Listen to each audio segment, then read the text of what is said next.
बच्चों, आज हम लोग इलेक्ट्रिक डाइपोल पढ़ने जा रहे हैं। लास्ट लेक्चर तक हमने इलेक्ट्रिक फील्ड के कॉन्सेप्ट को, बेसिक कॉन्सेप्ट को पढ़ लिया था, ठीक है। और अब यहाँ से आगे हम electric dipole and behaviour of dipole in electric. Now electric dipole मैं स्टार्ट कर रहा हूँ। Electric dipole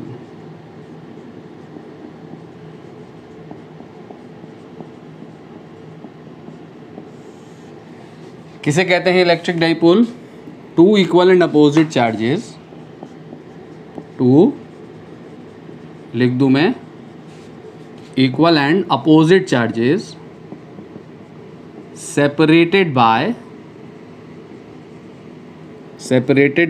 a small distance, is called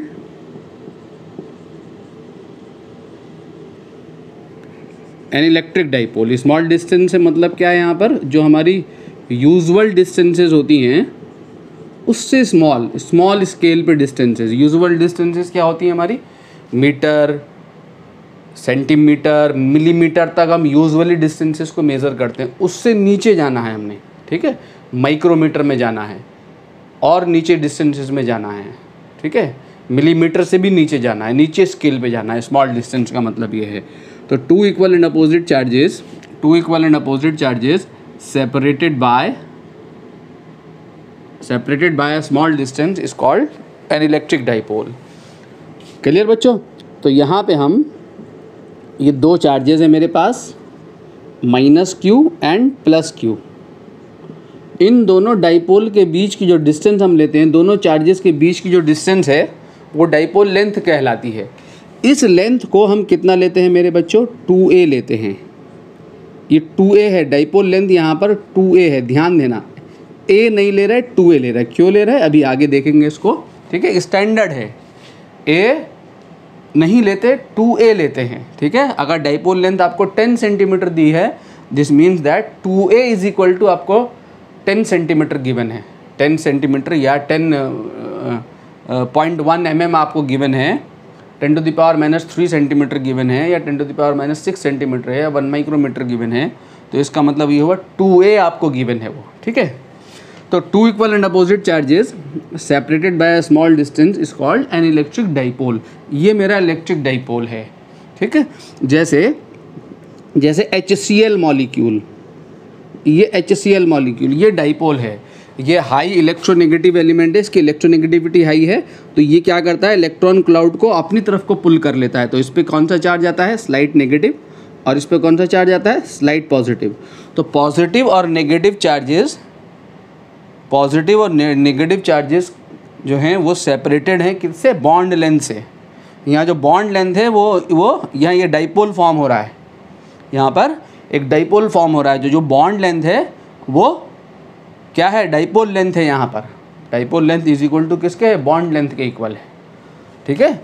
तो two equal and opposite charges separated by small distance. तो ये डाइपोल फॉर्म हो रहा है यहाँ पर हमारा, ठीक है। तो यहाँ पर हम एक टर्म डिफाइन करते हैं। ये कौन सा मॉलिक्यूल होता है? पोलर मॉलिक्यूल्स, ठीक है। पोलर मॉलिक्यूल, दो टाइप के मॉलिक्यूल होते हैं हमारे पास, polar molecule and non polar molecule. Non polar molecule में इलेक्ट्रॉन क्लाउड, नेगेटिव चार्ज और पॉजिटिव चार्ज का सेंटर ऑफ मास एक ही पॉइंट पे कॉन्साइड कर रहा होता है। तो नेगेटिव चार्ज और पॉजिटिव चार्ज के बीच में सेपरेशन नहीं होता, ठीक है। तो वहाँ कोई डाइपोल फॉर्म नहीं हो रहा होता है। बट जो पोलर मॉलिक्यूल्स होते हैं उनमें नेगेटिव चार्ज का सेंटर ऑफ मास और पॉजिटिव चार्ज का सेंटर ऑफ मास, ठीक है, दोनों सेपरेटेड होते हैं बाय सम डिस्टेंस। तो वहाँ डाइपोल फॉर्म हो रहा होता है, ठीक है बच्चों। तो आपने पढ़ा होगा केमिस्ट्री में आप 11th से डाइपोल मोमेंट निकालते चले आ रहे हो। तो इसके इलेक्ट्रिकल बिहेवियर को स्टडी करने के लिए हमने यहाँ पे एक क्वांटिटी को इंट्रोड्यूस किया है। इसके लिए हम यहाँ देखते हैं इलेक्ट्रिक डाइपोल मोमेंट। क्या होता है electric dipole moment? Electric dipole moment is defined as the product of magnitude of one of the charge product of magnitude of one of the charge and length of the dipole. ठीक है, दोनों में से कोई एक charge का magnitude and dipole length, इन दोनों का प्रोडक्ट जो है वो क्या कहलाता है? इलेक्ट्रिक डाइपोल मूवमेंट कहलाता है। Is called an electric dipole movement, is called an electric dipole movement. ठीक है बच्चों, ये एक वेक्टर क्वांटिटी है, it is a vector quantity and इसको डिनोट करते हैं and is denoted by P. Dipole movement को पी से डिनोट करते हैं, पी के ऊपर ऐसे एरो लगा के।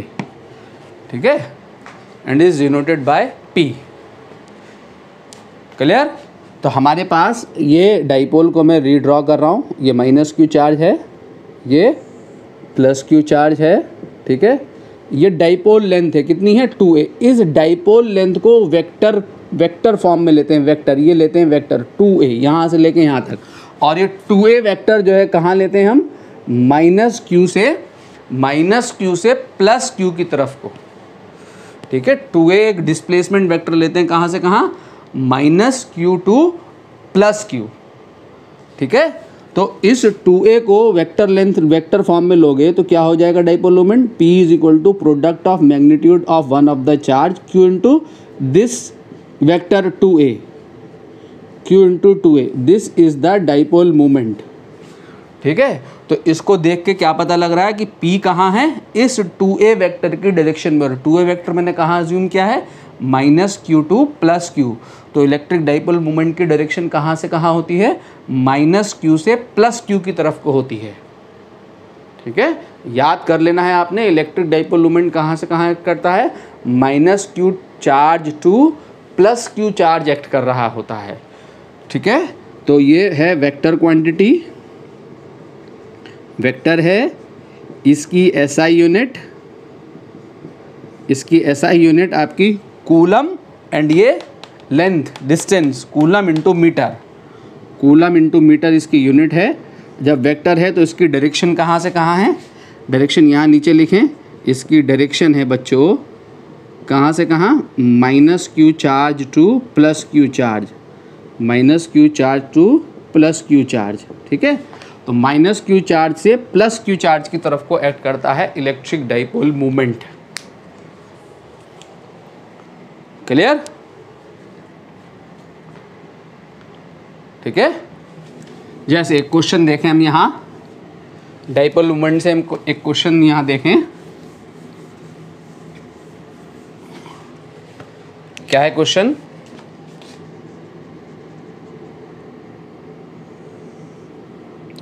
ये ट्रायंगुलर शेप का मॉलिक्यूल है, या ऐसे कह लें आप कि थ्री चार्जेस, कौन कौन? Minus 2q plus q and plus q are placed at the vertices of an equilateral triangle. ये ऐसे चार्जेस प्लेस्ड हैं, इस ये माइनस 2q है, ये प्लस q है, ये प्लस q है, ये इक्विलेटरल ट्रायंगल है ए साइड का। आपसे पूछता है find electric dipole moment of the system. आपने यहाँ सिस्टम का इलेक्ट्रिक डाइपोल मोमेंट निकालना है। तो डाइपोल मोमेंट निकालने के लिए आप क्या करेंगे?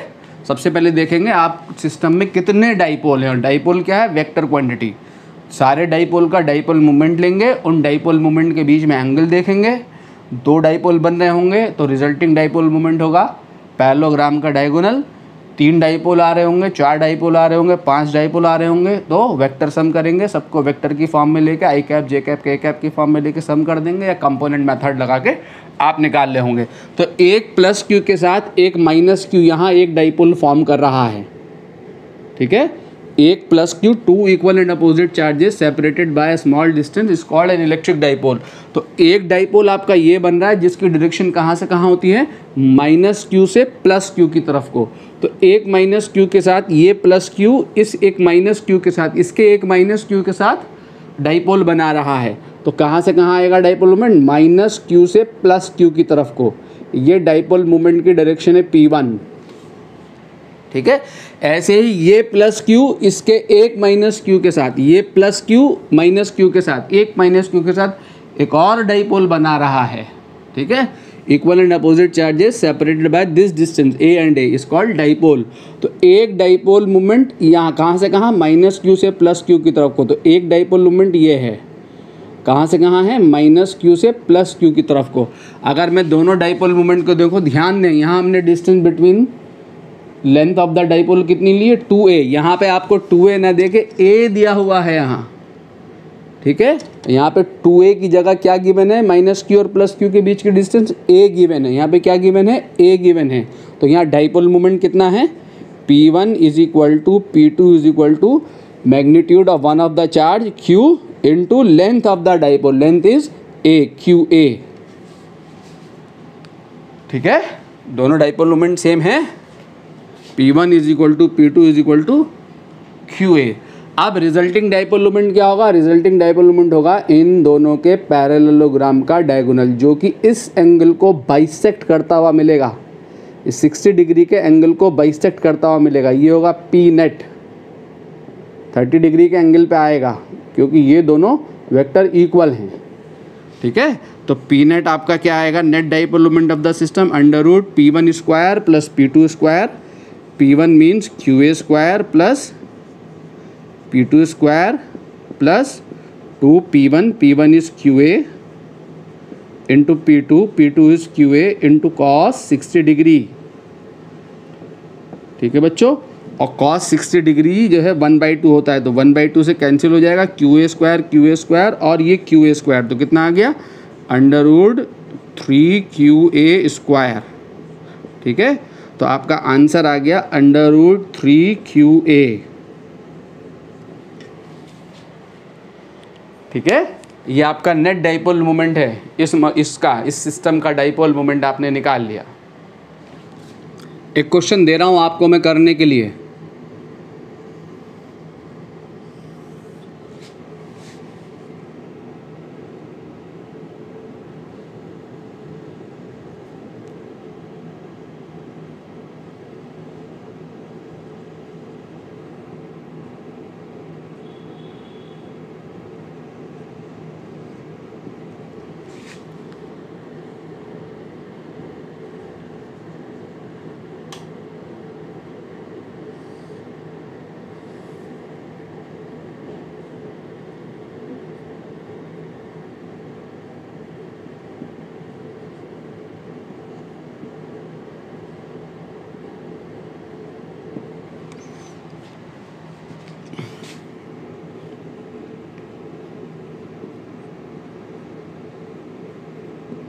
two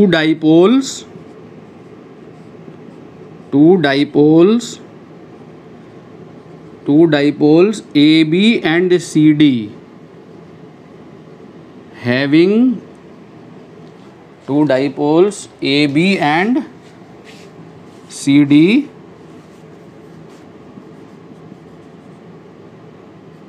each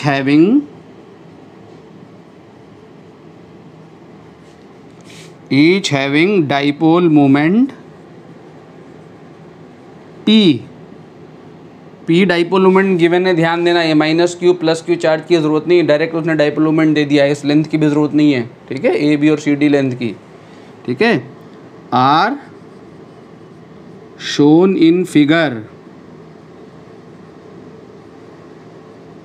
find net dipole moment of system.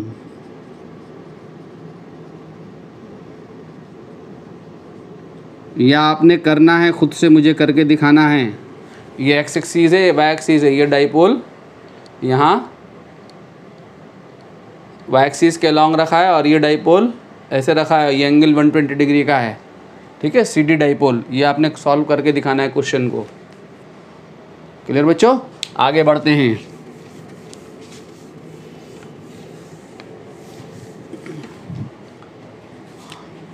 Next is electric field on axial point of an electric dipole. आपने इतना पढ़ लिया है अब कि बहुत तेज़ी से यहाँ चला जा सकता है, आगे बहुत तेज़ी से आगे बढ़ा जा सकता है। एक्सियल पॉइंट को यहाँ पर एक चीज़ और, एक नाम और देते हैं। क्या नाम देते हैं? And on position. याद रखना, अगर एग्जाम में आपके पास आता है कि find electric field on and on position of an electric dipole, या तो उसका मतलब एक्सियल पॉइंट है, ठीक है। And on position of an electric dipole, तो इलेक्ट्रिक डाइपोल के एंड ऑन पोजीशन या एक्सियल पॉइंट पर हमने इलेक्ट्रिक फील्ड फाइंड करनी है। तो डाइपोल में बना देता हूँ। डाइपोल क्या है हमारा? 2 equal and opposite charges -q and +q, ठीक है। मिड से लेते हैं, किसी भी पॉइंट की डिस्टेंस लेनी होती है। डाइपोल से हमने कोई भी डिस्टेंस लेनी तो मिड से लेते हैं।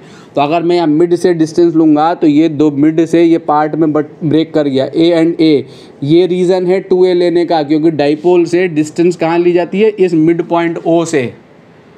क्लियर? अगर मैं A लूँ तो A/2 करना पड़ेगा। आगे एलसीएम में थोड़ा सा बात मैथमेटिकल ज़्यादा बढ़ जाती है, बस और कोई बात नहीं है।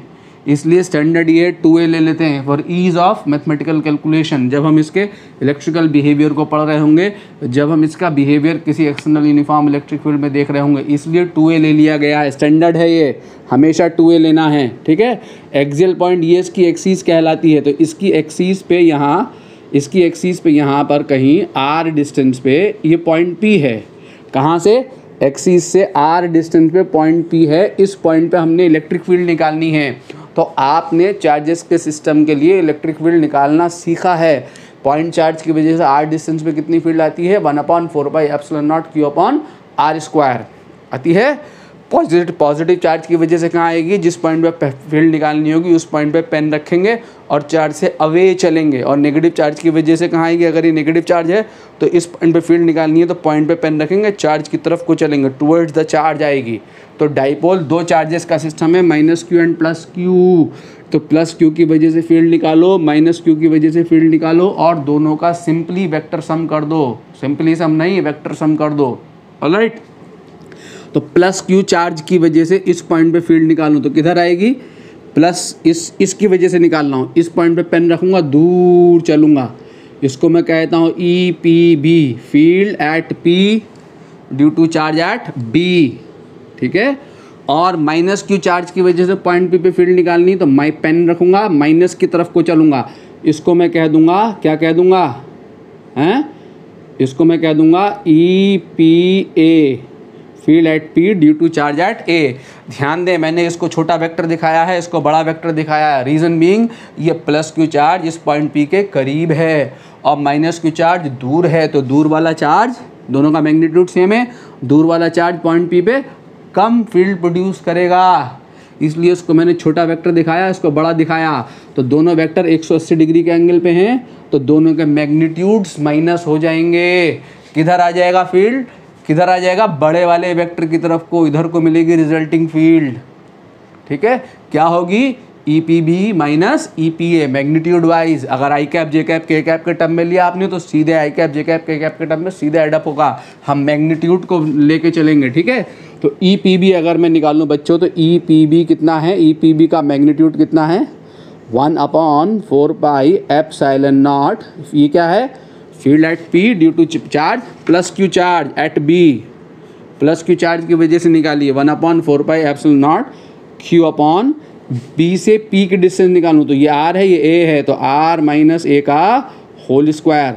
और अगर मैं -q चार्ज की वजह से फील्ड निकालूँ, ठीक है, -q चार्ज की वजह से फील्ड निकालूँ, अगर बिल्कुल परफेक्शन के साथ चलना चाहते हो तो ब्रैकेट में लिख दो along BP। अगर बिल्कुल परफेक्शन के साथ चलना चाहते हो, नहीं भी लिखोगे तब भी जो है एग्जामिनर मार्क्स दे देंगे, लेकिन अगर along BP लिख दो, कहाँ आई है, और बहुत अच्छा, ठीक है।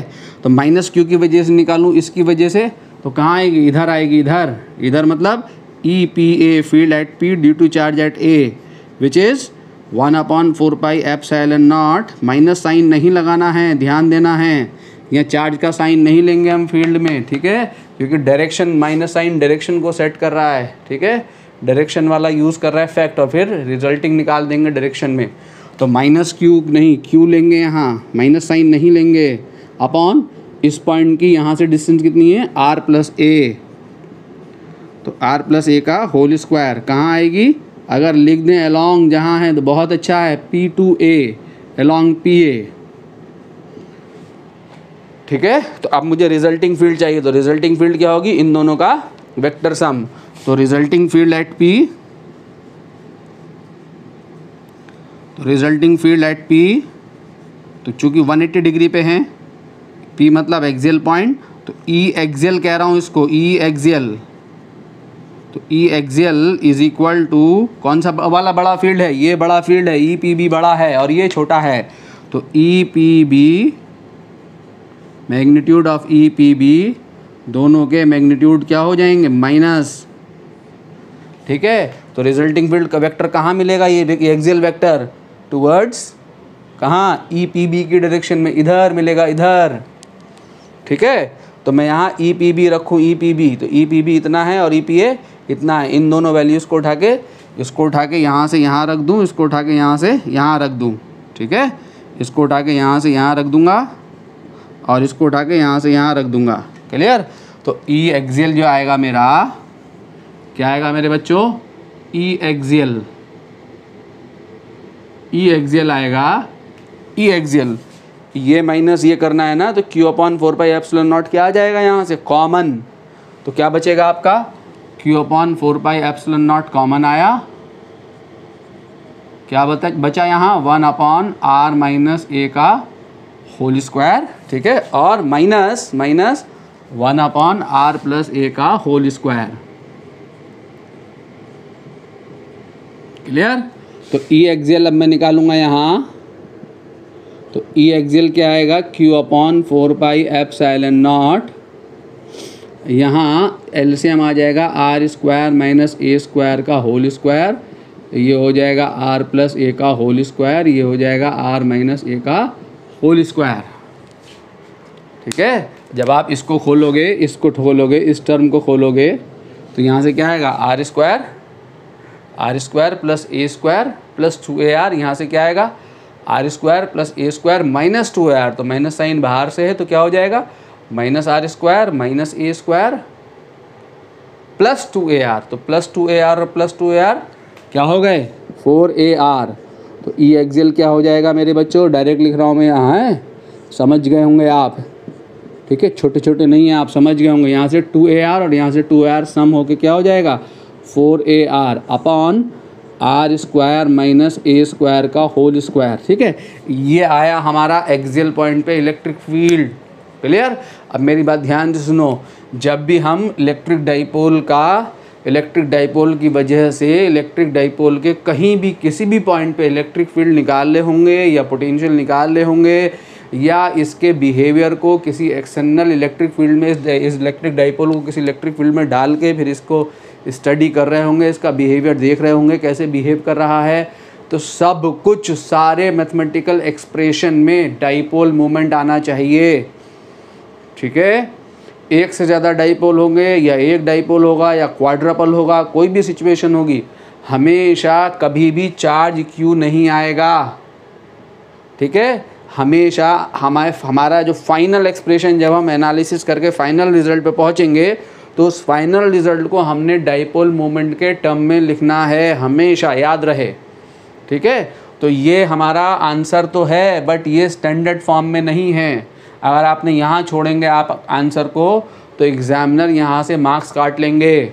आपने डाइपोल मोमेंट के टर्म में आंसर देना है। क्लियर, तो मैं यहाँ इसको डाइपोल मोमेंट के टर्म में लिखने के लिए, डाइपोल मोमेंट क्या होता है हमारा, 2qa is the dipole moment, तो मैं इस 4ar को क्या लिख सकता हूँ, 2a इंटू 2r लिख सकता हूँ, 4ar को 2a इंटू 2r लिख सकता हूँ।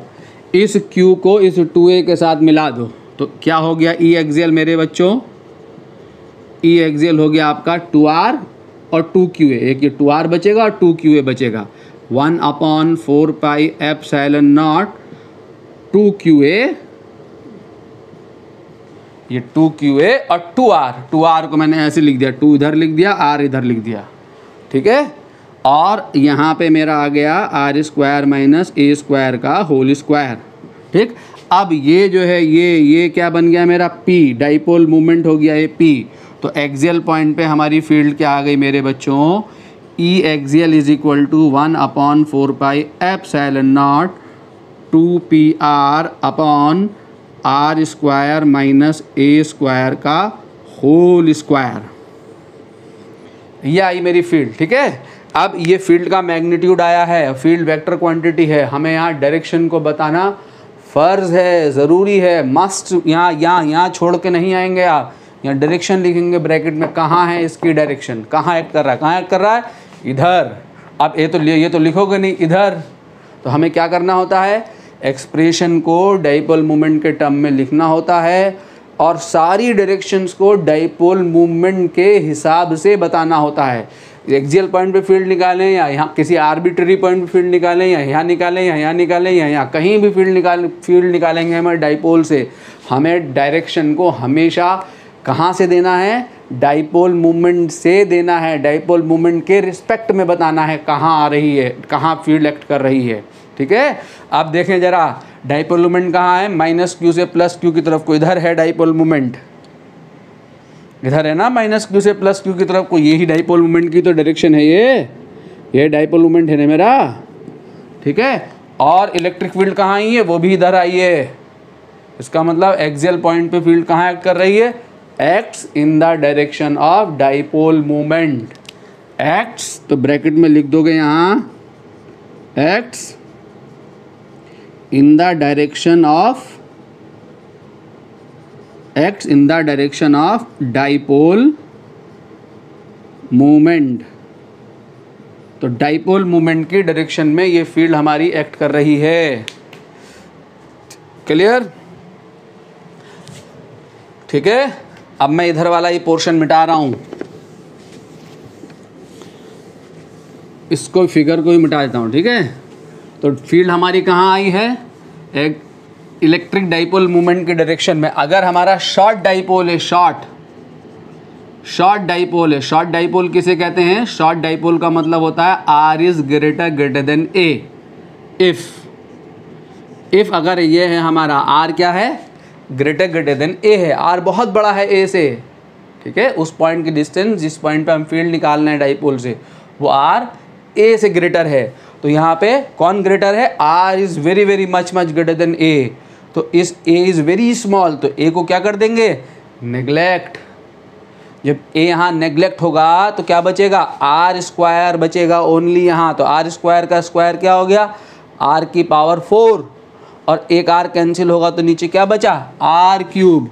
तो एक शॉर्ट डाइपोल के लिए एक्सियल पॉइंट पे फील्ड जो आएगी वो क्या आएगी, 1/4 पाई एप्सिलॉन नॉट, ऊपर 2p बचेगा और नीचे क्या बचेगा, R क्यूब, ठीक है। हमारा ये फॉर्मूला यूज़ होगा most of the time, short dipole का केस ही मोस्ट ऑफ द टाइम हमारे सामने होगा, वो फार्मूला बहुत कम यूज़ होगा, ये वाला ये यूज़ होगा, ठीक है। 1/4 pi epsilon not 2p upon R cube. इसको अगर मैं वेक्टर फॉर्म में लिखना चाहूँ या उसको वेक्टर फॉर्म में लिखना चाहूँ तो वेक्टर फॉर्म क्या होगी इसकी, वेक्टर फॉर्म क्या होगी मेरे बच्चों, E axial is equal to 1 E कहाँ है, जहाँ P है, तो E वेक्टर वहाँ है जहाँ पे P वेक्टर है, तो E P के ऊपर वेक्टर चढ़ा दो। तो ये इक्वेशन आपको ऑलरेडी सजेस्ट कर रही है ना कि E P की डायरेक्शन में, E P की डायरेक्शन में है, ठीक है। ये इसकी वेक्टर फॉर्म है, कहाँ आया है ये, along dipole movement. Dipole movement point कहीं भी हो, कहीं भी, देखो मैंने एक्सियल पॉइंट लिया है, ये -q चार्ज है, ये +q चार्ज है, तो डाइपोल मूवमेंट ये है P। कहाँ से कहाँ है डाइपोल मूवमेंट, -q से +q। इस डाइपोल के मिड पॉइंट से यहाँ पे अगर पॉइंट है, यहाँ पे पॉइंट है, अगर r डिस्टेंस पे पॉइंट है, तो फील्ड कहाँ है, अलॉन्ग डाइपोल मूवमेंट, इधर यहाँ है फील्ड, ये रही फील्ड E एक्सियल, ये है। और अगर पॉइंट इधर है, दिख रहा होगा आई होप, अगर इधर है पॉइंट, यहीं तक खींच रहा हूँ मैं, यहाँ है, इधर है पॉइंट, तो फील्ड इधर नहीं जाएगी। आप सोचे फील्ड इधर है, नो, कहाँ, डाइपोल मूवमेंट की डायरेक्शन है -q से +q की तरफ को, तो किधर होगी, इधर, along dipole movement E axial, ये होगी पॉइंट कहीं भी हो, इधर हो या इधर हो, एक्सिस पे कहीं भी होगा पॉइंट, यहाँ या यहाँ, यहाँ इधर या उधर कहीं भी होगा। फील्ड कहाँ आएगी? Along dipole moment. यहाँ भी इधर अलॉन्ग डाइपोल मोमेंट और यहाँ भी अलॉन्ग डाइपोल मोमेंट। ठीक है, एक कॉमन मिस्टेक बता दूँ मैं, बच्चों का मैं टेस्ट लेता हूँ तो वो क्या गड़बड़ कर रहे होते हैं, हमने माइनस क्यू चार्ज को यहाँ रखा है, प्लस क्यू चार्ज को यहाँ रखा है। बच्चे अपने नोट्स मेंटेन करते हैं इसी हिसाब से, माइनस क्यू यहाँ लिखा, प्लस क्यू यहाँ लिखा और यहाँ पे फील्ड निकाली तो डाइपोल फील्ड इधर आई। ठीक है, अब जब वो एग्ज़ाम में बैठते हैं तो इधर लिख देते हैं प्लस क्यू, इधर लिख देते हैं माइनस क्यू। एग्ज़ाम में बैठे इसको प्लस क्यू लिखाए, इसको माइनस क्यू लिखाए। ठीक है, अब एक्सियल पॉइंट पे फील्ड उधर कर आए, सब कुछ कूड़ा कबाड़ा हो गया। ठीक है, जब आप ये लिख के आए और ये एक्सियल पॉइंट चूज़ किया आपने तो फील्ड अब इधर होगी। तो वो चार्ज का प्लेसमेंट तो बदल देते हैं लेकिन फील्ड की डायरेक्शन का प्लेसमेंट नहीं बदलते। तो जिस पैटर्न में लिखा जा रहा है उसी पैटर्न की आदत बनाओ। माइनस क्यू को हमेशा इधर लिखना है, प्लस क्यू को इधर लिखना है। टेस्ट कॉपी में चेक करता हूँ तो अक्सर बहुत सारे बच्चों को ये मिस्टेक करता हुआ देखता हूँ। ठीक है, आप लोग ये मिस्टेक ना करें। ठीक है, पॉइंट आउट करा रहा हूँ मैं, आप लोग यहाँ प्लस कर दोगे या माइनस कर दोगे, बाकी सब कुछ वैसे ही रखोगे तो सब कुछ डायरेक्शन का मामला, सब कुछ चला आता है, डायरेक्शन गड़बड़ हो जाती है, उसी में मार्क्स भी कट जाते हैं। ठीक है, आगे बढ़ते हैं।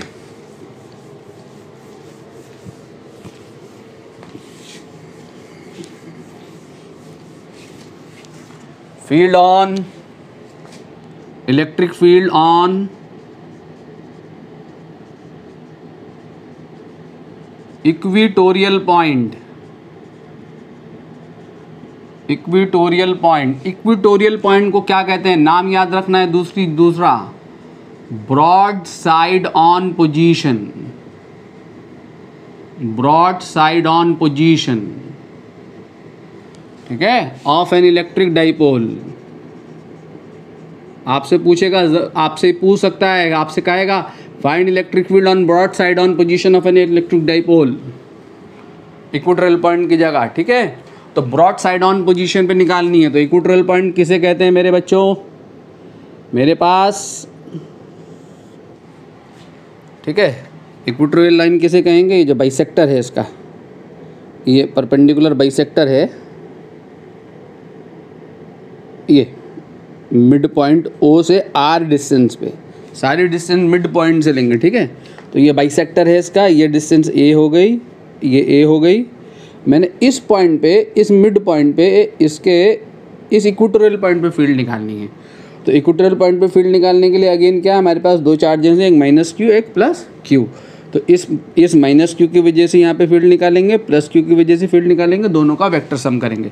अगर मैं इस प्लस क्यू की वजह से पॉइंट पी पे फील्ड निकालूँ तो मुझे ये डिस्टेंस चाहिए होगी, मुझे ये वाली डिस्टेंस चाहिए होगी। ये डिस्टेंस कितनी है जरा देखो तो सही, ये आर है, ये ए है, तो पाइथागोरस लगा दो। तो पाइथागोरस लगाओगे तो क्या आएगा, ये under root are square plus A square. चूँकि ये प्लस क्यू चार्ज है, प्लस क्यू चार्ज है तो इस पॉइंट पे फील्ड निकालनी होगी। तो प्लस क्यू चार्ज से दूर चलोगे, अवे फ्रॉम द चार्ज, तो यहाँ आएगी, ये आएगी field.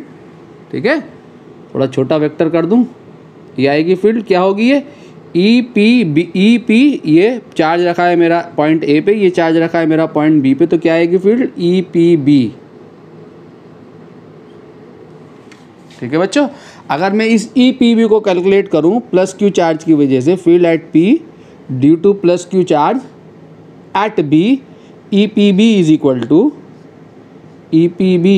To 1/4 pi epsilon naught Q upon इस डिस्टेंस का स्क्वायर, यानी इसका स्क्वायर। देखो इसका स्क्वायर करना है, क्यू अपॉन इसका स्क्वायर करना है, इसका स्क्वायर करना है। आर स्क्वायर होती क्यू अपॉन आर स्क्वायर, तो मैं डायरेक्ट आर स्क्वायर कर रहा हूँ, रूट लिख के स्क्वायर नहीं कर रहा हूँ, डायरेक्ट लिख दे रहा हूँ। ठीक है, एक स्टेप फालतू का पड़ेगा मैथमेटिकल स्टेप। तो under root are square plus A square का स्क्वायर करोगे तो आपको ये मिलेगा। ठीक है, क्लियर? कहाँ आएगी, ये लिख दिया आपने, ठीक है, ओके है। लेकिन अगर आप इसको लिख दें इंडिविजुअली भी कहाँ है तो बहुत अच्छा है। कहाँ है, B P, along B P. ये एकदम परफेक्शन हो गया अगर आपने इसको लिख दिया तो, अलॉन्ग बी पी। ठीक है, अब माइनस क्यू की वजह से फील्ड निकालनी है, तो माइनस क्यू चार्ज ये है मेरा, तो माइनस क्यू की वजह से फील्ड निकालने के लिए अगेन मुझे ये डिस्टेंस चाहिए होगी बच्चों, ये डिस्टेंस कितनी, ये आर है ये ए है, तो पाइथागोरस लगा दो तो ये भी कितनी हो गई, under root are square plus A square हो गई ये भी। ठीक है, अब इसकी वजह माइनस क्यू चार्ज है तो पॉइंट पी पे फील्ड निकालनी होगी, तो माइनस की तरफ को चलोगे, माइनस की तरफ को, तो ऐसे आएगी, ये आएगी फील्ड आपकी। तो field at P due to minus q charge at A, तो is the E P A. ये ई पी ए कितनी आएगी आपकी, कितनी आएगी ई पी ए? ई पी ए आएगी मेरे बच्चों 1/4 pi epsilon naught Q upon, again इस डिस्टेंस का स्क्वायर, यहाँ से पी से बी ए तक की डिस्टेंस ये है, इतनी डिस्टेंस है, कितनी है ये, under root are square plus A square है, तो इसका स्क्वायर करोगे तो इसका स्क्वायर क्या मिलेगा आपको, आर स्क्वायर प्लस ए स्क्वायर, कहाँ आएगी, अलोंग पी से ए की तरफ को ये आएगी। ठीक है, अब ये वेक्टर क्वांटिटी है तो दोनों का वेक्टर सम करना है। ठीक है, तो दोनों का वेक्टर सम करने के लिए कंपोनेंट मेथड में लगा के करूँ तो ज़्यादा अच्छा है। ये थीटा मान लेता हूँ, ये एंगल थीटा है, तो ऑब्वियसली या इसको थीटा मत लो, इसको ले लो थीटा, एक ही बात है, ये थीटा ले लेता हूँ। ठीक है, अब सपोज़ ये एंगल मेरा थीटा है, अगर ये थीटा है तो ये भी थीटा ही ना होगा, ये दोनों सिमिलर ट्रायंगल ही तो हैं ये दोनों, तो ये भी थीटा हो जाएगा। ठीक है, अब मैं इस पॉइंट से पास होती हुई दो म्यूचुअली परपेंडिकुलर एक्सीज ले रहा हूँ, एक एक्सीज ले ली मैंने ये, ठीक है, और एक एक्सीज ले ली मैंने ये। ठीक है, और इन दोनों vector E P B E P A को इन दो एक्सीज म्यूचुअली परपेंडिकुलर एक्सीज के अलोंग तोड़ रहा हूँ। ये मेरा थीटा है, तो देखो ये जेड बन रहा है, ये बन रहा है जेड। जेड जब बनता है तो ये एंगल और ये एंगल दोनों सेम होंगे ना, अगर ये थीटा है तो ये भी थीटा होगा मेरे बच्चों। और देखो ये थीटा है, ये थीटा है तो ये भी तो थीटा ही होगा, ये पैरेलल है ना इसके, तो ये भी थीटा होगा, ये भी थीटा है थीटा। ठीक है, अब ये दोनों थीटा, ये थीटा, ई पी बी, तो मैं क्या कर रहा हूँ, ब्रेकिंग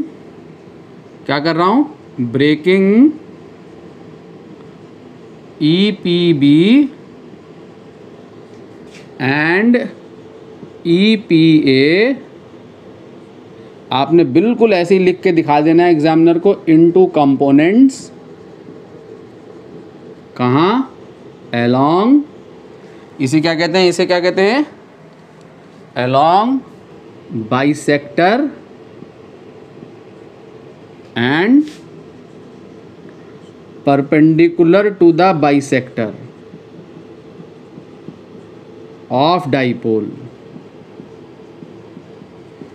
ठीक है, एक्सीज मेंशन ना करके, इसको एक्स वाई एक्सीज ना कह के मैंने सीधे नाम दे दिया कि बाइसेक्टर के अलोंग और बाइसेक्टर के परपेंडिकुलर, ई पी बी और ई पी ए को ब्रेक कर रहा हूँ। अब मैं यहाँ ब्रेक करूँ तो खिचड़ी बन जाएगी, फिगर अजीब सा लगने लगेगा, तो आप अलग से ब्रेक करके दिखाइए एग्जामिनर को।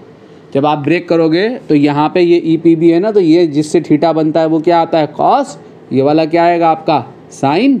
तो यहाँ पे कंपोनेंट आपका गया ई पी बी, ये पॉइंट पी है, ये पॉइंट पी है ना, ये पॉइंट पी है, E P B sine theta, और यहाँ पे आपका कंपोनेंट गया, क्या गया, E P B cos theta. ठीक है, अब ई पी ए को तोड़ो तो ऐसे बनेगा पैरेललोग्राम, तो इसका यहाँ पे जाएगा E P A cos theta और E P A sine theta कहाँ जाएगा, नीचे, तो E P A sine theta कहाँ जाएगा, नीचे, E P A sine theta कहाँ गया, नीचे, और यहाँ पे क्या आएगा, E P A cos theta. ठीक है, यहाँ पे E P A cos theta आएगा। अब ब्रैकेट में यहाँ पे सिंस लिख के, क्या लिख के, कि ई पी बी का मैग्नीट्यूड और ई पी ए का मैग्नीट्यूड आपस में इक्वल हैं। ब्रैकेट में यहाँ पे ये भी लिख दो। ठीक है, ये दोनों इक्वल है ना मैग्नीट्यूड, और इन दोनों पे क्रॉस घुमा दो। ठीक है, जब ये मैग्नीट्यूड इक्वल हैं तो E P B E P A magnitude में इक्वल हैं, तो E P B sine theta और E P A sine theta भी मैग्नीट्यूड में इक्वल होंगे, डायरेक्शन में अपोजिट है, एक दूसरे को कैंसिल्ड आउट कर देंगे।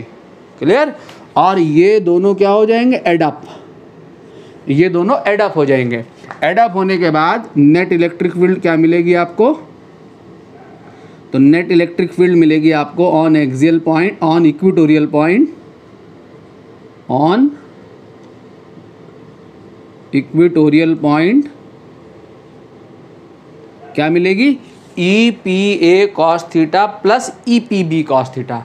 चूंकि ई पी बी और E P A cos theta आपस में बराबर हैं, तो इसको आप क्या, इस ई पी बी की जगह ई पी ए लिख सकते हो ना। तो E P A cos theta कितना हो जाएगा? 2 ई पी ए कॉस थीटा। ठीक है, यहाँ भी लिख दो ब्रैकेट में चाहो तो कि E P B is equal to E P A. ठीक है, ठीक। अब ई पी ए यहाँ से उठा के डाल दो इसमें, ये ई पी ए की वैल्यू यहाँ से उठा के डाल दो, और कॉस थीटा इस ट्रायंगल से कॉस थीटा पुट कर दो। कॉस थीटा क्या होता है? Base is a upon h, hypotenuse is under root are square plus A square. तो cos theta is equal to आ जाएगा a upon under root are square plus A square. तो equatorial point पे आपको field मिलेगी E equi is equal to 2 into 1 upon E P A लिख रहा हूँ, ई पी ए इतना है। ठीक है, इस ई पी ए को उठा के यहाँ पे डालना हूँ। ठीक है, 1 upon 4 pi epsilon naught Q upon क्या बच्चों? R square plus A square and cos theta. Cos theta यहाँ से लाओ ट्रायंगल से, base upon hypotenuse, A upon under root are square plus A square. Under root का मतलब क्या होता है? Power half. जब बेस सेम हो तो पावर ऐड हो जाती है। यहाँ पावर कितनी है? 1, यहाँ पावर कितनी है? हाफ, और 1 प्लस हाफ कितना हो जाएगा? 3/2। और इसको किसके टर्म में लिखना? फाइनली इलेक्ट्रिक डाइपोल मोमेंट के टर्म में। मैंने अभी बताया था ये एक्सप्रेशन को इलेक्ट्रिक डाइपोल मोमेंट के टर्म में लिखना है। तो 2QA एक साथ ले जाओ, 2QA क्या हो जाएगा आपका? Electric dipole moment. तो ई इक्वेटोरियल आपका क्या आया? ई इक्वेटोरियल आ गया आपका मेरे बच्चों 1 upon 4 pi epsilon naught 2QA upon are square plus A square to the power 3/2। Clear? अब ये क्या हो गया आपका? 2QA क्या हो गया आपका? इलेक्ट्रिक डाइपोल मोमेंट हो गया P।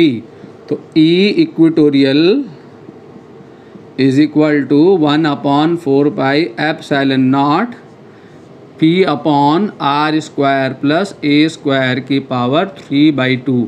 ये आपकी इक्वेटोरियल पॉइंट पे फील्ड आ गई। ठीक है, अब आपने यहाँ तक लिख के आंसर नहीं छोड़ना है। अगेन हमने फील्ड निकाला है, इसके डायरेक्शन को बताना जो है बहुत ज़रूरी है। अगर आप डायरेक्शन नहीं बता रहे होंगे तो फिर यहाँ भी मार्क्स कटेंगे, याद रहे।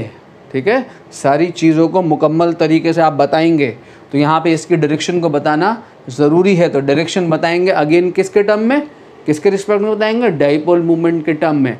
अब देखें ज़रा ध्यान से, हमारी फील्ड किधर आई है? यहाँ आई है, यहाँ ये आई है, ये यानी यहाँ पे आ गया मैं, इधर आई है, इधर आई है, इस डायरेक्शन में आई है। और ये क्या है मेरा? डाइपोल। अब डाइपोल मोमेंट को लोकेट करूँ, कहाँ है डाइपोल मोमेंट? -q से +q की तरफ को इधर, -q से +q की तरफ को है, इधर है। ठीक है, फील्ड किधर आई है? डाइपोल मोमेंट तो इधर है और फील्ड इधर आई है। इसका मतलब क्या लिखूंगा? इक्वेटोरियल पॉइंट पे फील्ड कहाँ एक्ट करती है? Opposite to the dipole moment. तो एक्ट्स अपोजिट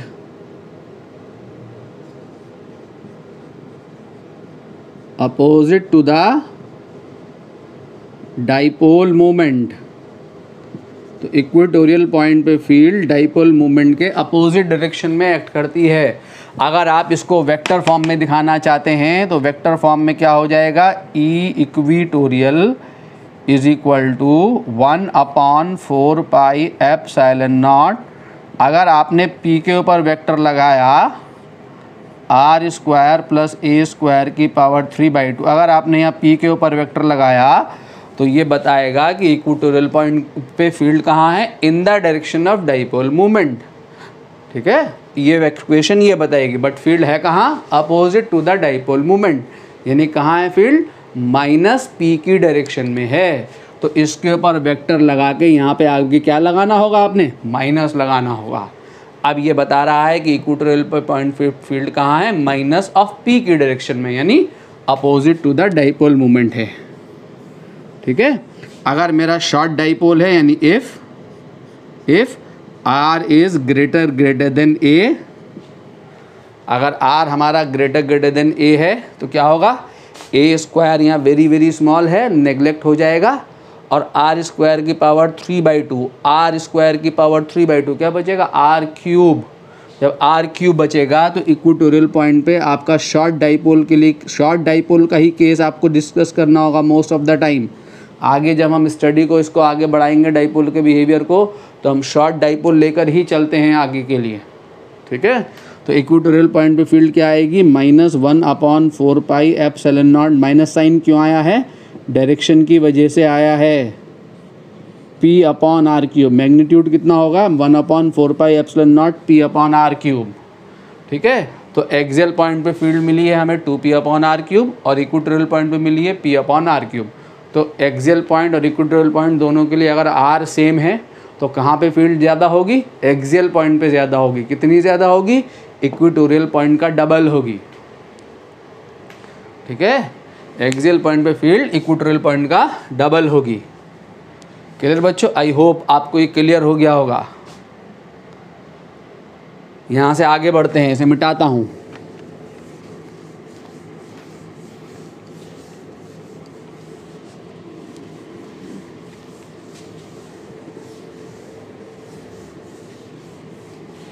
क्या बताया हमने, क्या अगर एक फिगर में देख लें हम, यहाँ ये अगेन मैं रिपीट कर दूं, देखो मैंने यहाँ माइनस क्यू चार्ज लिया है, यहाँ प्लस क्यू चार्ज लिया है। आप एग्ज़ाम में और इक्वेटोरियल पॉइंट पे मैंने फील्ड निकाली है, क्या आई है, अगेन मैं पॉइंट आउट कर रहा हूँ आपकी मिस्टेक।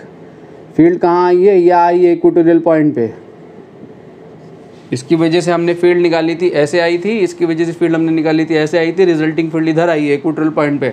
जब आप एग्ज़ाम में बैठते हो, टेस्ट कॉपी में जब आप लिख रहे होते हो, तो इधर आप प्लस क्यू चार्ज लिख देते हो, इधर आप माइनस क्यू चार्ज लिख देते हो, और फील्ड आपकी इधर ही आ जाती है, सब कुछ कबाड़ा हो गया। जब आपने ये इनकी पोजीशन को बदल दिया, तो पोजीशन को बदला तो इसकी वजह से फील्ड अब उधर जाएगी, और इसकी वजह से फील्ड इधर जाएगी, डाइपोल मोमेंट इधर आ जाएगा, आपका ये वेक्टर इधर ना मिलके उधर मिलेगा फिर। ठीक है, तो आपको ये पैटर्न पे जाना ही नहीं है, ये मिस्टेक ना करें आप बिल्कुल एग्ज़ाम में। माइनस इधर लिखने की आदत बनाएं हमेशा। ठीक है, बुक्स में भी आपको लेफ्ट साइड पे माइनस लिखा हुआ दिखाई देगा हमेशा, ये माइनस क्यू, ये प्लस क्यू, तो ये आ गई। ठीक, ऐसे ही अगर मेरे पास ये है, ये भी तो इक्वेटोरियल पॉइंट है, तो यहाँ पे कहाँ आएगी, हैं कहाँ आएगी, आर, ये सब इक्वेटोरियल पॉइंट है, कहाँ आएगी, इधर, opposite to the dipole moment, कहीं भी हो सकता है पॉइंट, ये आएगी इक्वेटोरियल पॉइंट पे फील्ड। तो फील्ड डाइपोल पे इक्वेटोरियल पॉइंट पे कहाँ एक्ट करती है, डाइपोल मोमेंट इधर है, opposite to the dipole moment. ठीक, और अगर हमने देखा है एक्सियल पे कितनी आई थी, 2P/r³, और इक्वेटोरियल पे कितनी आई थी, P/r³। तो इक्वेटोरियल और एक्सियल दोनों का अगर हम देखेंगे कि ई एक्सियल अपॉन 2 सेम आर के लिए, ई एक्सियल अपॉन 2 क्या हो जाएगा, ई इक्वेटोरियल। ये 2P/r³ है ना, 2P/r³ को 2 से डिवाइड करोगे तो P/r³ बन जाएगा, सेम आर के लिए। कभी कभी ऑब्जेक्टिव क्वेश्चन में उसने पूछ लिया है रिलेशन सेम आर के लिए दोनों में, तो मॉड ऑफ मैग्नीट्यूड, डायरेक्शन दोनों अपोजिट है, मैंने मैग्नीट्यूड मार्क किया, ध्यान देना। अगर डायरेक्शन डालोगे इसमें तो माइनस साइन लगाना पड़ेगा। ठीक है, क्योंकि दोनों एक दूसरे के अपोजिट हैं, अपोजिट वेक्टर इक्वल करने के लिए माइनस साइन करना पड़ता है। आगे बढ़ते हैं, तो हमने इक्वेटोरियल पॉइंट पे देख लिया, हमने एक्सियल पॉइंट पे देख लिया, लास्ट हम देखने जा रहे हैं आर्बिट्रेरी पॉइंट पर। इलेक्ट्रिक फील्ड ऑन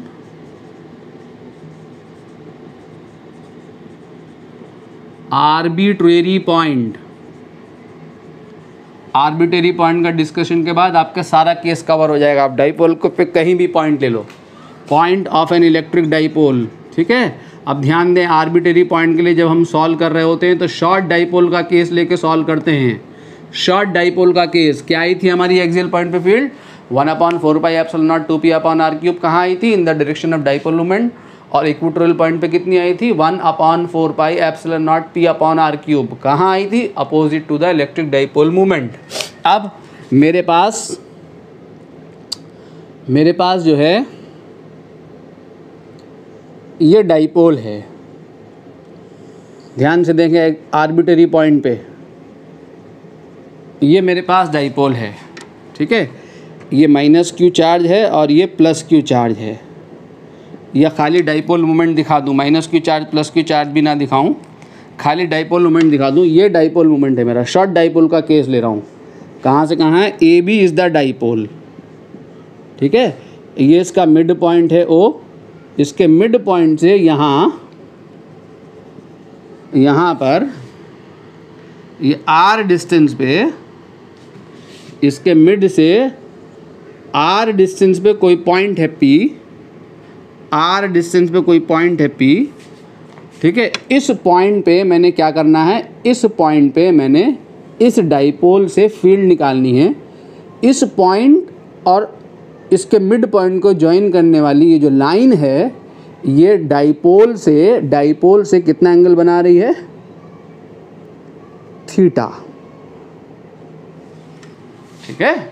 अगर ये पॉइंट यहाँ हो जाए, एक्सियल पॉइंट हो जाए, तो थीटा कितना होगा यहाँ 0 डिग्री, या कितना होगा 180 डिग्री।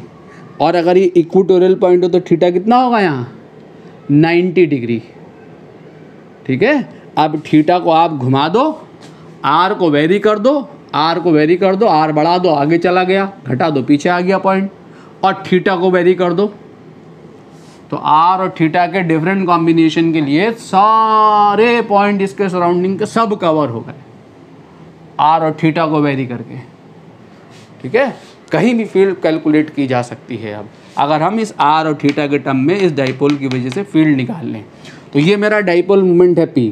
मैं क्या कर रहा हूँ, बहुत ध्यान से देखेंगे इसको, मैं क्या कर रहा हूँ, ये जो डाइपोल मोमेंट है, ये जो वेक्टर एरो, ये जो वेक्टर मैंने ड्रॉ किया है, ये डाइपोल मोमेंट है मेरा, ठीक है। इसका डाइपोल मोमेंट है, इस डाइपोल का डाइपोल मोमेंट है।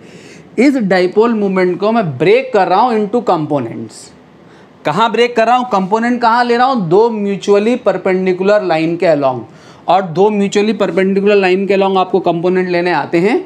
कैसे आते हैं लेने, अगर आपका ये वेक्टर है R, ठीक है, तो जिससे थीटा बन रहा होता है, जहाँ थीटा बन रहा है, अगर आपका यहाँ पे थीटा बन रहा है तो ये वाला कंपोनेंट होता है आपका क्या, कॉस, और ये वाला क्या होता है, साइन, ठीक है। आपने वेक्टर की टेल यहाँ ली है, ध्यान देना।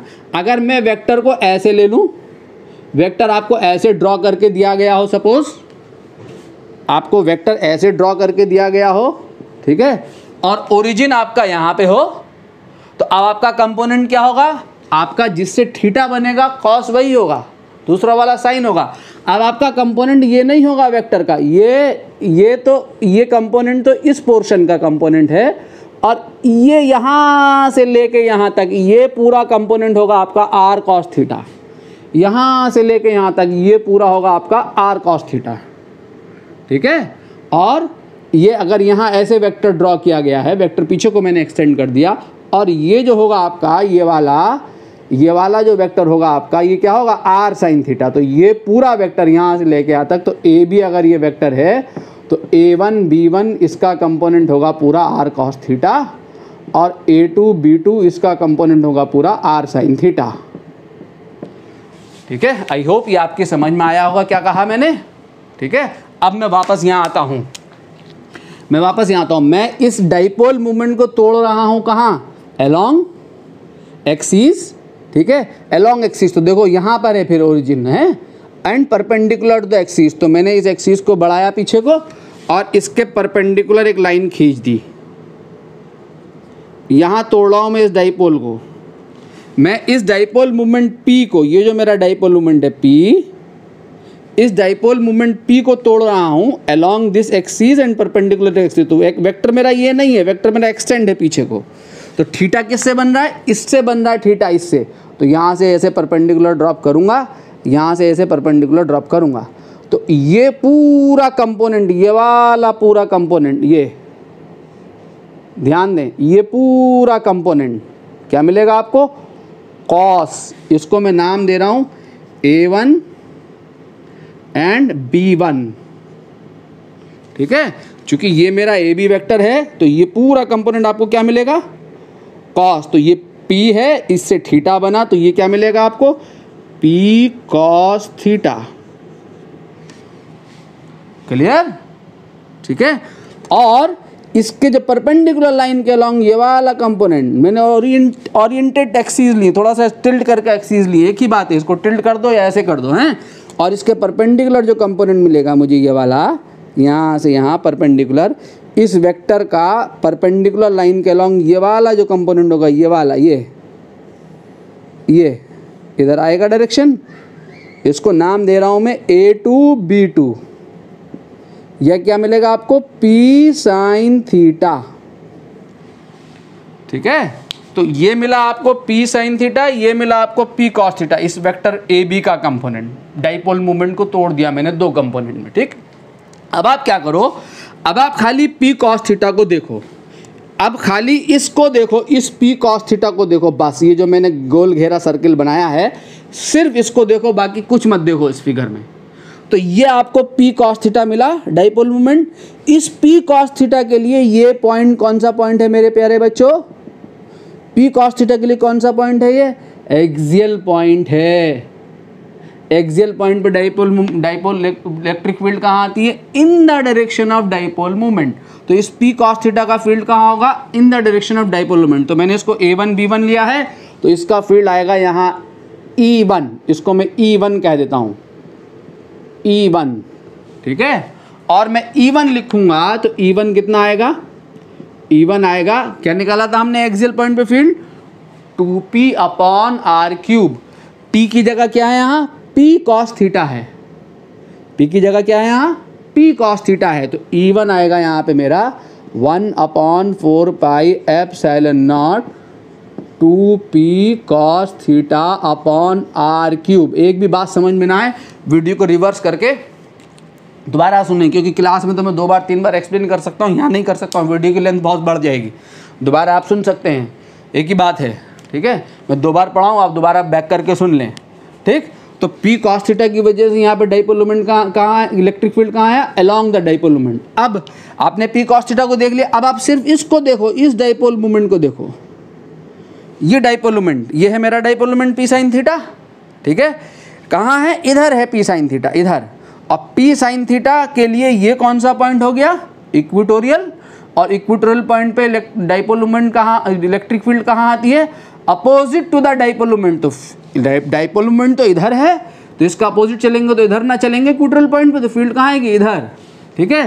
तो ये आई आपकी E2।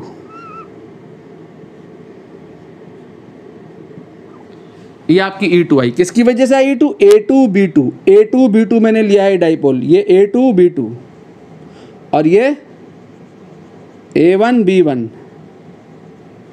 ठीक है। तो A2 B2 की वजह से कहाँ है? Opposite to the dipole moment. क्या निकाली थी? P upon R3। तो E2 आई हमारी 1/4 pi epsilon naught P upon R3। तो मैंने क्या निकाला है? मैंने इस डाइपोल मूवमेंट के जो दो कंपोनेंट ब्रेक किए थे, उन दो कंपोनेंट के अलग अलग इंडिविजुअल फील्ड निकालने हैं और निकाले हैं, ठीक है। इंडिविजुअल फील्ड निकालने, मुझे निकालना क्या था? मुझे इस AB डाइपोल का फील्ड निकालना था। तो AB डाइपोल का फील्ड क्या होगा? इन दोनों का वेक्टर सम, ठीक है। इन दोनों का जो वेक्टर सम होगा वो हमारा जो डाइपोल है AB, उसका फील्ड चला आएगा, ठीक। तो आर्बिट्रेरी पॉइंट पर हमें फील्ड मिल जाएगी, ठीक है। इन दोनों का वेक्टर सम क्या होगा? इन दोनों का वेक्टर सम देखोगे तो ये इन दोनों के बीच में एंगल 90 डिग्री है, तो इन दोनों के पैरेललोग्राम का डायगोनल,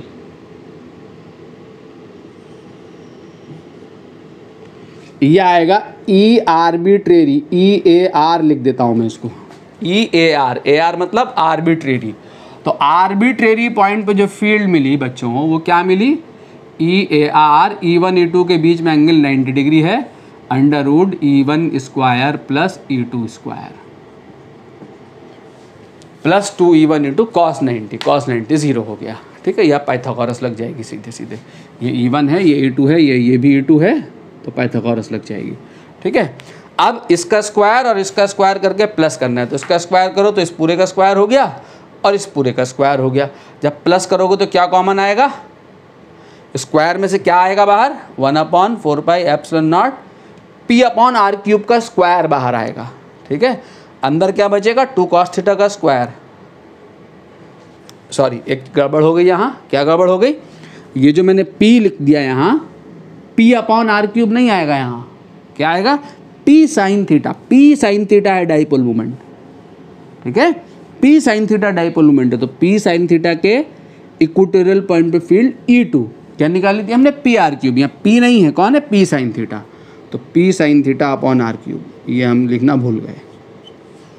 ठीक है, तो ये इन दोनों का वेक्टर सम। तो जब वेक्टर इसका स्क्वायर करके जोड़ा मैंने, तो मैं यहाँ लिख रहा हूँ बहुत बड़ा टर्म हो जाएगा, तो इस दोनों का स्क्वायर करके जोड़ोगे ना यार, तो 1/4πε0 p/r³ स्क्वायर बाहर आ जाएगा, वो स्क्वायर रूट से बाहर आके क्या बचेगा आपका, 1/4πε0 करके देखेंगे स्टेप, अगर नहीं ये बचेगा, स्टेप करके देखेंगे, रखेंगे, इसका स्क्वायर करेंगे, इसका स्क्वायर करेंगे, कॉमन लेंगे। ठीक है, तो ये स्क्वायर बन के रूट के अंदर आएगा और ब्रैकेट में बचेगा आपके पास, ब्रैकेट के बाहर ये स्क्वायर की फॉर्म में आएगा, रूट के अंदर स्क्वायर जो है रूट के बाहर आके ये हो जाएगा, और ब्रैकेट में बचेगा 2 cos थीटा का स्क्वायर, तो 2 का स्क्वायर 4 और cos स्क्वायर थीटा, तो ब्रैकेट में बचेगा 4 cos स्क्वायर थीटा, और यहाँ से बचेगा आपका साइन स्क्वायर थीटा। ठीक है, इस साइन स्क्वायर थीटा को क्या लिख दोगे, 1 माइनस कॉस स्क्वायर थीटा लिख दोगे, तो 4 - 1 कितना बचा, 3, तो आर्बिट्रेरी पॉइंट पे आपकी फील्ड कितनी आ गई, 1/4πε0 p/r³ √1 + 3 cos स्क्वायर थीटा। ये आपका आर्बिट्रेरी पॉइंट का फॉर्मूला है। ठीक है, जैसे इस फॉर्मूले को आप कहीं के लिए भी लगा सकते हो। आप यहाँ पे लगाओ एक्सियल पॉइंट पे, तो एक्सियल पॉइंट के लिए थीटा कितना होगा, 0, तो थीटा 0 रखो, तो cos 0 कितना होगा, 1 + 3 √4 √4 कितना होगा, 2, तो कितना आ गया, 2p/r³। ठीक है, 2p/r³ आ गया। अगर आपका पॉइंट इधर हो तो थीटा कितना होगा, 180। ठीक है, cos 180 कितना होगा, -1, और -1 का स्क्वायर क्या होगा, 1, अगेन 4 मिला, 1 + 3 4, अगेन 2p/r³। और अगर ये इक्वेटोरियल पॉइंट हुआ तो अभी इक्वेटोरियल पॉइंट पे हमने निकाला था p/r³, थीटा कितना होगा, 90 डिग्री, cos 90 कितना होता है, 0, तो ये √1 बचा, तो क्या आया, p/r³। तो आर्बिट्रेरी पॉइंट पे कहीं भी किसी भी जगह पे लगा सकते हो। ठीक है, अब क्या देना है, इसकी डायरेक्शन को, इसकी डायरेक्शन को देना है। तो डायरेक्शन देने के लिए क्या करना है, कहाँ से देनी है डायरेक्शन, डाइपोल मोमेंट से देनी है। मैंने बताया था कि जब भी आप इसके कोई भी क्वांटिटी को, वेक्टर क्वांटिटी जब भी फाइंड कर रहे हो, इलेक्ट्रिक फील्ड जब भी फाइंड करोगे, तो डायरेक्शन को हमेशा डाइपोल मोमेंट से बताओगे। ठीक है, तो डाइपोल मोमेंट से अगर हम बताएं तो डाइपोल मोमेंट क्या है, जरा देखें। डाइपोल मोमेंट ये है ए बी के अलॉन्ग -q से +q को। तो इस डाइपोल मोमेंट को मैं वेक्टर को शिफ्ट किया जा सकता है ना, यहाँ दिखा देता हूँ ताकि आसान रहे डायरेक्शन को बताना।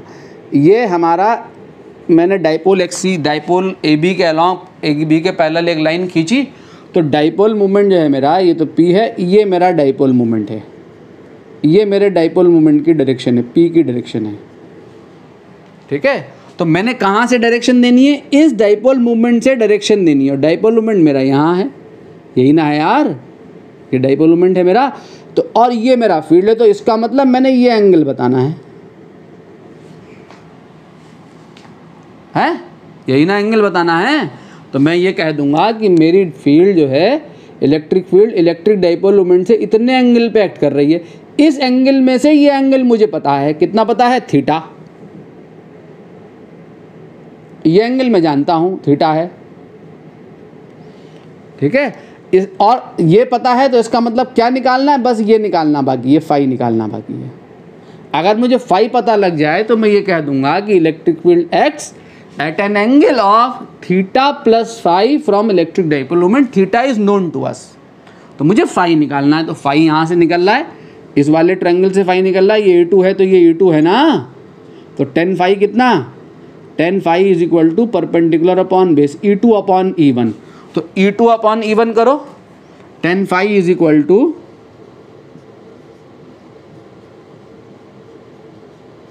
E2 upon E1। फिगर अगर छोटा हो रहा हो, नहीं दिख रहा हो मोबाइल में, तो स्क्रीनशॉट लेके थोड़ा सा बड़ा करके जूम करके देख लेंगे, थोड़ा क्लियर हो जाएगा, दिख रहा होगा आई होप। ठीक है, तो टेन फाई कितना आ गया, E2 अपॉन E1। तो E2 अपॉन E1 आया, और जब आप E2 अपॉन E1 करोगे तो ये कैंसिल, आर की बार पे कैंसिल, ऊपर बचा साइन थीटा और नीचे बचा 2 cos theta, sine theta upon 2 cos theta. Theta हमें पता है, तो टेन फाई कितना आ गया, टेन फाई आ गया टेन थीटा अपॉन 2।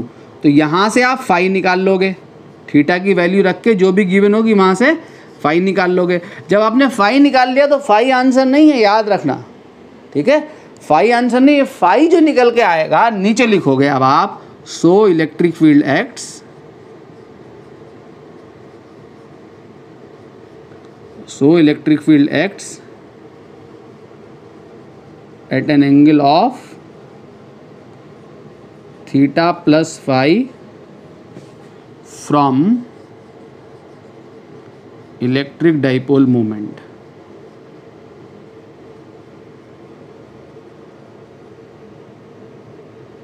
तो इलेक्ट्रिक फील्ड जो है हमारी थीटा प्लस फाई के एंगल पे एक्ट कर रही है, कहाँ से, इलेक्ट्रिक डाइपोल मोमेंट के, इलेक्ट्रिक डाइपोल मोमेंट से। ठीक है, दैट्स ऑल। ये आपका डाइपोल का फील्ड निकाल दिया मैंने डाइपोल की वजह से। अब हम अगली क्लास में डाइपोल का बिहेवियर देखेंगे इन एक्सटर्नल फील्ड में। बच्चों, ये 3 क्वेश्चन आपकी स्क्रीन पे अपीयर हो रहे हैं, ये तीनों क्वेश्चन आपने मुझे करके दिखाने हैं। ठीक है, अगली क्लास में मिलेंगे, टाटा बाय बाय। अगली क्लास में या तो हम इलेक्ट्रिक फील्ड लाइंस एंड उसकी प्रॉपर्टीज़ को पढ़ रहे होंगे, या फिर डाइपोल का जो रिमेनिंग पोर्शन बचा हुआ है उसे फिनिश करेंगे। Okay then.